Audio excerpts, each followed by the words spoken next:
জন্য একটা নতুন খাবার রান্না করব, সেটা তোমরা খাবো অনেক মজা করে। এখন তোমরা কে কে আলুর ডাল পছন্দ করো, তারা আলুর ডাল পছন্দ করেন, তারা এখনই আমাদের বাসায় চলে আসুন।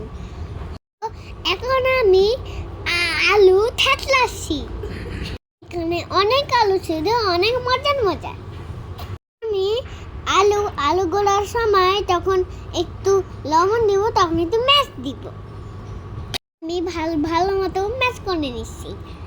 তো অনেক আলুগুলো ম্যাশ করা হয়ে গেছে। একটা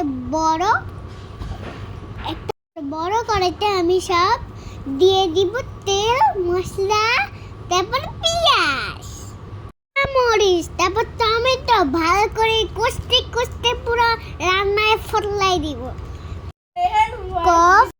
সব মশলা কষিয়ে নিব, পানি দিব একটু কষানোর জন্য।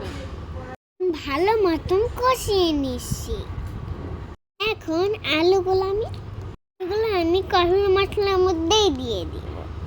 এর সাথে আমি অনেক পানি দিব। এখন এই আলুটা আমি এমন করে রান্না করব যেটা আমার ঘন হয়ে আসে। এর মাঝে ডিমগুলা দিয়ে দিব। 10 মিনিটের মতন ঝাল করব।